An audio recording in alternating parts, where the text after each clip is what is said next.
کردن بر راه رضای خدا بوده بابا جان. مطمئن باشین کار ما هنوز تموم نشده.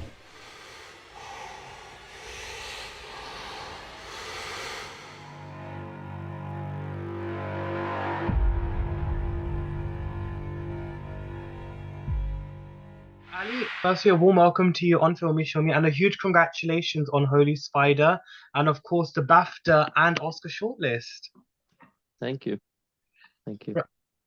Right.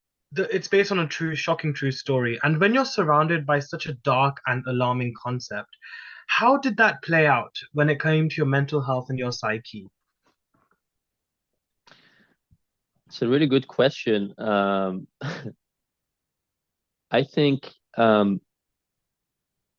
you know, the kind of movie this is, and you know, working with this kind of material actually affects everything from, you know, my mood and my life and my mental health to also the way, you know, the production goes. I mean, I was thinking about this when we were shooting it, like why are people, you know, I wish for them to have more fun or like be more relaxed, or but then again I was like, it just feels counterintuitive when you're like doing a hanging scene to go and like have a break and like, you know, eat a Kit Kat and come back. You know what I mean? It like the material is so heavy that it sort of feels almost strange to relax around it. And you know, this has been the case, you know, of course, for us, me and my closest collaborators who have been dealing with this for many years. And and to be honest, like there were times I was like, okay, maybe I need a little bit of help. I mean, I remember I had to watch some real public execution footage in preparation for that scene, for the hanging scene. Oh. And it was really traumatizing. It was really traumatizing to the point that I felt like, okay, this is not really a healthy thing I should be doing. And then when we were doing the you know, the stunt rehearsals, that I felt I almost couldn't watch because they reminded me of what I've seen. So I don't know. I mean, it is a really good question, and it is really something that I think people neglect and brush aside. But I don't think it's a I wouldn't be able to do like 5 more Holy Spiders back to back. I think I would go crazy. No, absolutely. And I think when it comes to that aspect of the film, I think it does not shy away from the ruthless violence as well, and the slurs, and of course the raw sexual scenes as well. I mean, it was very disturbing to observe, I must say. But I think that was what you intended to do, right? As a filmmaker, I think you succeeded in that department for sure. But tell me. Yeah, I mean, I think it's important that, you know, in a film culture in a country that's been censoring things and people's lives, and sexuality and violence and everything for plus 40 years. I felt like I want to set the record straight at least once, you know. Yeah, as hard as it is to actually portray that on screen, but for the actors to actually depict that, it must have been even tougher for them. So how did you guide them throughout the process? Well, I think I don't have a specific method of working with actors as such. And I think at the end of the day, I see them as my collaborators and not someone that I need to teach stuff to. Like I don't tell my DP what to do either. You know what I mean? So I feel that they are, you know, they're sort of they in the game with me. And I think my most important like direction is the script. You know, I've already been thinking about all these things in the script. And, you know, the second most important thing is the casting, you know, which takes also a lot of time for me. And once I've written the script and done the casting, I think for me, like 90% of what I want is there. I've found the right person and put the right person, you know, together with the right material. And then I sort of like my other collaborators, I expect them to take responsibility for their characters, you know. Mhm. So, you know, I feel like, of course, I'm there and I'm supportive and I'm doing like, you know, helping them, but I can't make them better than they are. I can't like come with the magic bullet to, you know, enhance their performance. But I think, you know, my way of working, you know, for any scene or any situation, being it a difficult scene or an emotional scene or a, you know, physically challenging, it's always try to prepare for the concrete stuff. You Mhm. know, like when the way I approach a sex scene is like a sex scene is a stunt scene, you know. Anything that you do which is like, you know, entails a certain, you know, sort of change from, or like you know, you need other performances, you need other performers, being it jumping out of the fifth floor or having sex, that is a stunt and it needs to be, you know, rehearsed. So as a stunt you need to find the position, you need to like, you know, find the sort of the physical framework of it, and then on top of that you start working with the emotional stuff.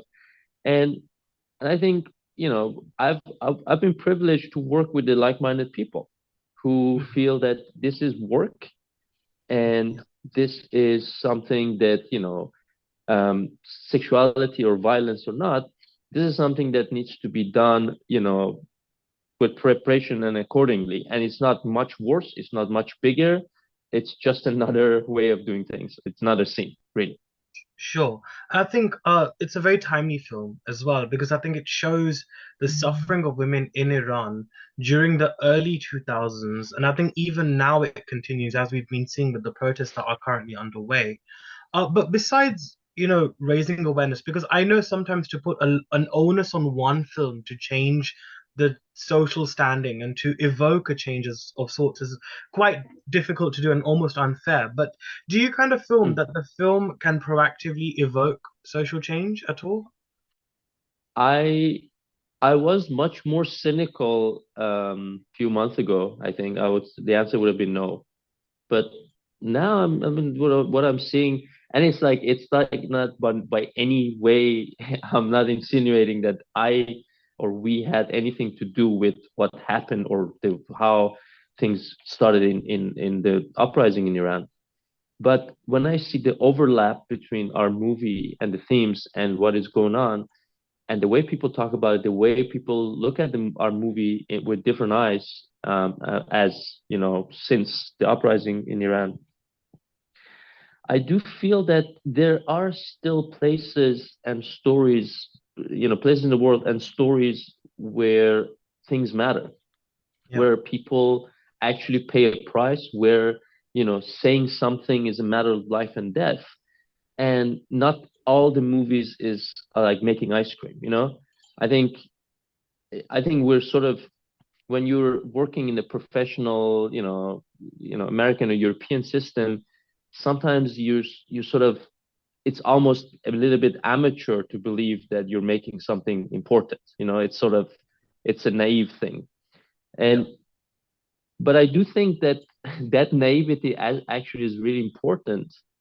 And I think that I don't think that it's gonna change, you know, like one movie, I don't think can topple a government. It's not Exactly. gonna change, gonna fix the environment, but I think it can have a emotional anchor that you need to sort of start something or continue with something. Sure.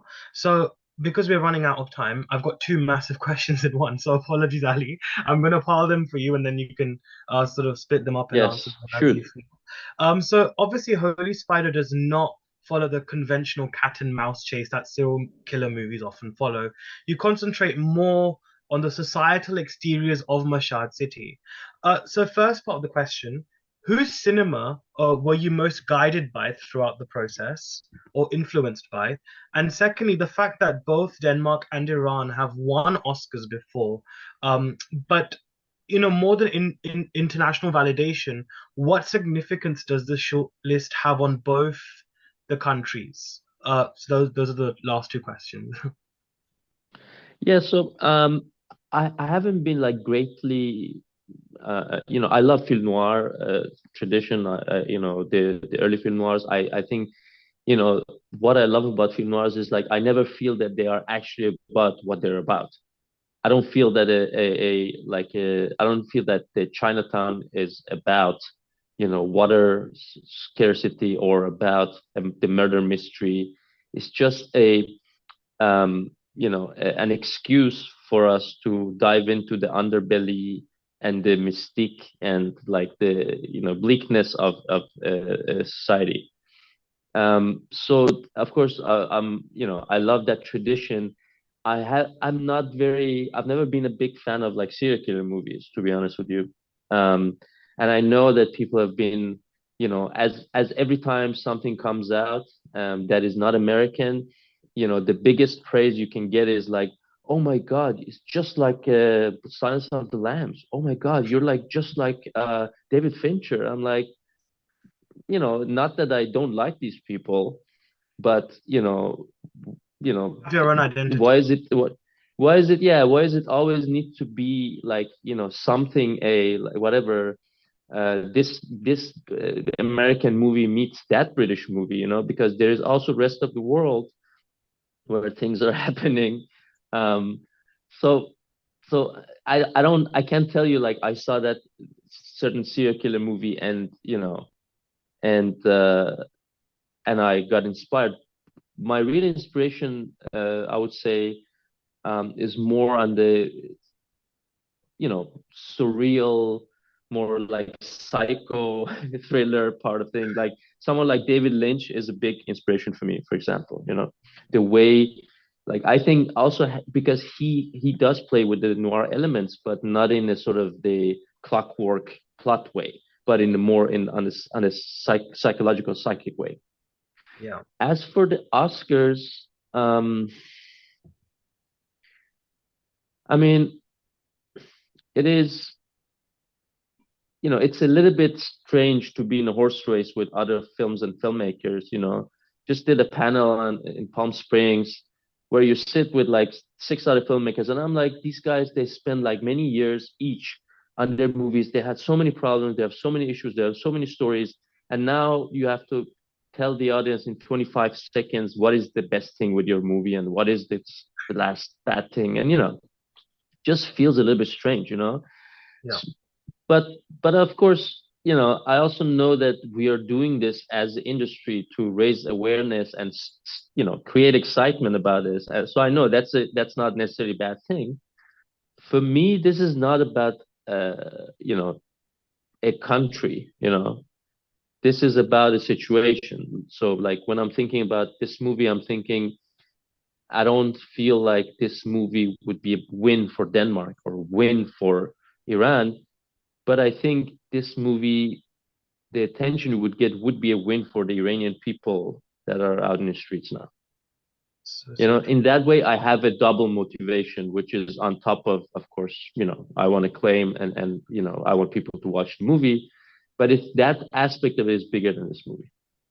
Absolutely. Well, look, I think it's a very phenomenal film. I mean, I couldn't sleep. I mean, it took me a while to go to sleep after I watched Holy Spider at the special press screening that we just had, and it was marvelous. I think the performances were brilliant, and I could just tell there was a sincerity in your voice as a filmmaker, and I think that's what really, really translates across, Ali. And I wish you all the very best for Holy Spider, and Thank I you, sir. think it's going to continue to gain a lot more recognition worldwide. So thank you very much for joining me on Filme Shilmy, and Thank you. all the best.